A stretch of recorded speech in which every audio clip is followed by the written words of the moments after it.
L'Autriche se prépare à assouplir les restrictions liées au coronavirus et la Russie dénombre 100 000 cas en 24 heures, une première depuis le début de la pandémie. Le président italien Sergio Mattarella, 80 ans, a été réélu pour un second mandat au terme d'un marathon parlementaire. Même si leur gouvernement se veut rassurant, les Ukrainiens se préparent au pire. Les négociations entre Russes et Occidentaux sont dans l'impasse et Moscou continue de masser ses forces à la frontière. Aux Pays-Bas, un scandale sexuel dans l'émission The Voice pourrait faire bouger les lignes. Des associations de défense des victimes de violences sexuelles réclament une loi. Plusieurs rassemblements ont eu lieu à Vienne samedi contre les restrictions liées à la pandémie de Covid-19.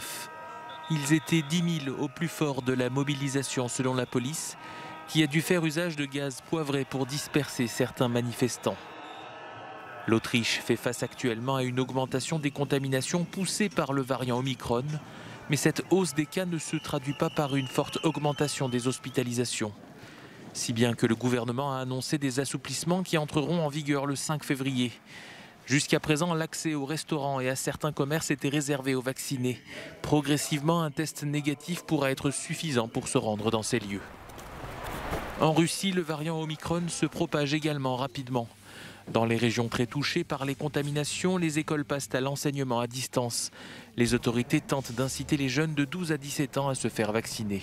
50% des enfants hospitalisés ont entre 0 et 4 ans. Ce sont des enfants intoxiqués avec de la fièvre. Mais Dieu merci, cette fièvre s'arrête en 2 ou 3 jours. Et il n'y a pratiquement pas de pneumonie.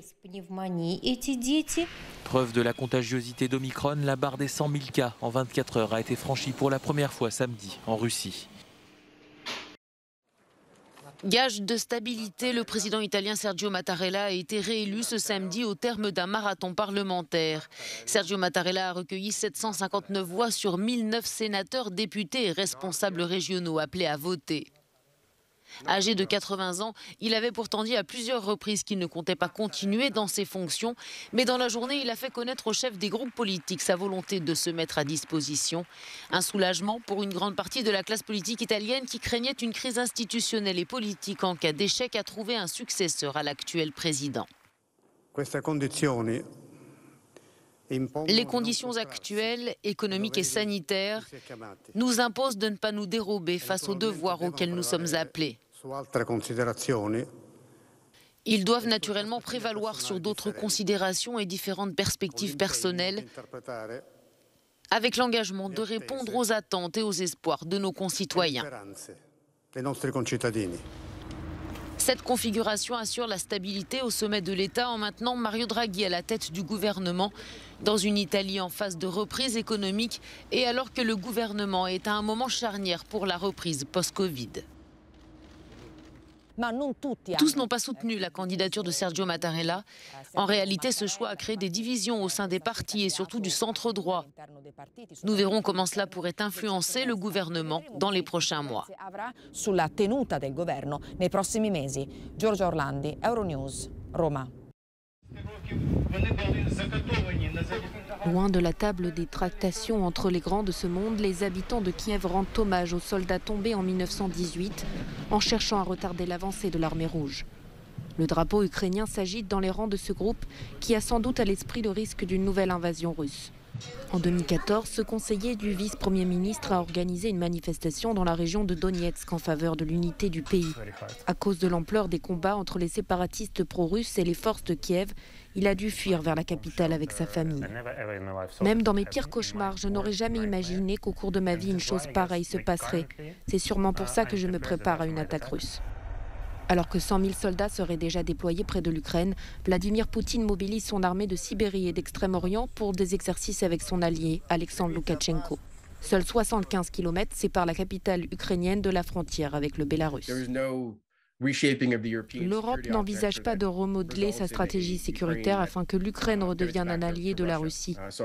Donc je pense que même si on donne au président russe une grande partie de ce qu'il veut par la voie diplomatique, ça ne sera pas suffisant. Malheureusement, nous nous dirigeons vers une offensive militaire majeure en Europe. Les États-Unis pensent qu'une invasion de l'Ukraine pourrait commencer en février. Ils ont donc placé 8500 soldats en alerte maximale. Le pouvoir ukrainien vise toujours une solution diplomatique. Le président a appelé ses alliés occidentaux à faire preuve de vigilance et fermeté dans leurs négociations avec la Russie. Les ministres français et allemands des Affaires étrangères devraient se rendre en Ukraine les 7 et 8 février.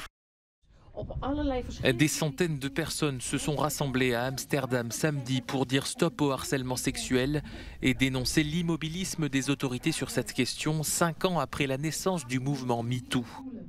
Les manifestants réclament l'entrée en vigueur dans les plus brefs délais d'une loi qui est déjà en préparation.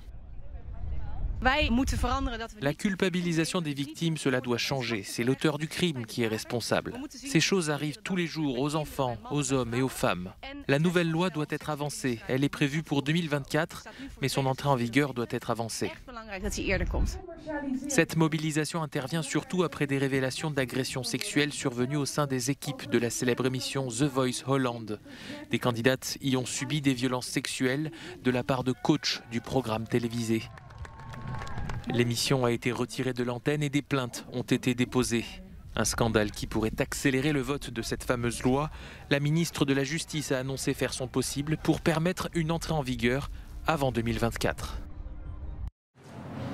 La plupart des habitants de cette banlieue sud de Rotterdam ignoraient tout de l'extraction de pétrole qui s'opérait sous leurs pieds depuis 30 ans.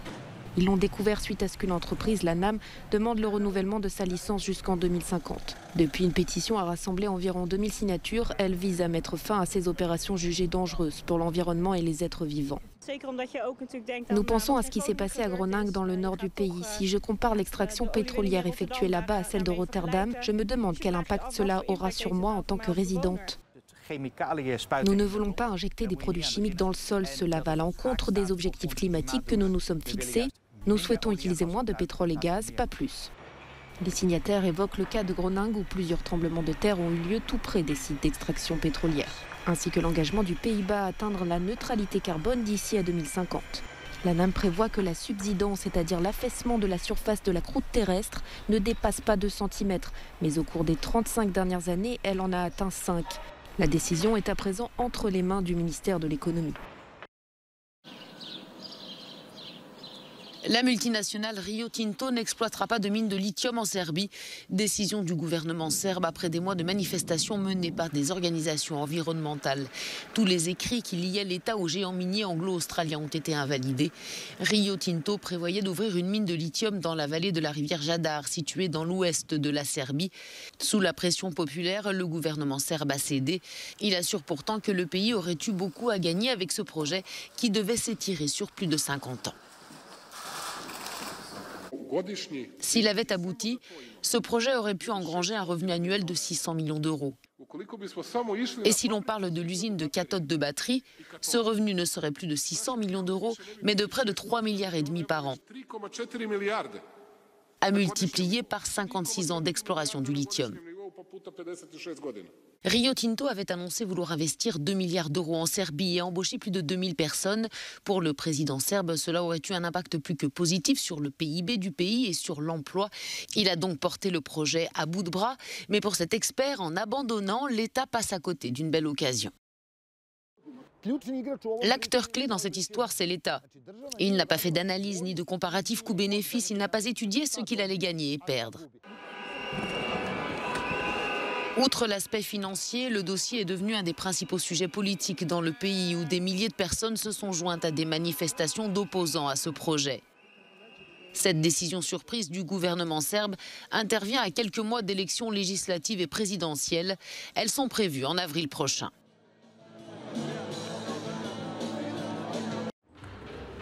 Une exposition à Vienne revient sur l'obsession que Salvador Dali a vouée dans ses années de formation aux écrits de Sigmund Freud. À travers une centaine d'objets de peinture et d'œuvres variées, le musée du Belvédère démontre l'influence considérable que le père de la psychanalyse a eue sur l'artiste espagnol et son art qu'il a qualifié de surréaliste. Nous couvrons ici une bonne décennie de la vie et de l'art de Salvador Dali. Ce qui nous permet de montrer au public des aspects de son œuvre qui ne sont pas encore connus et pas souvent montrés. Pour le jeune Dali, la lecture de l'interprétation du rêve devient l'une des découvertes les plus importantes de sa vie.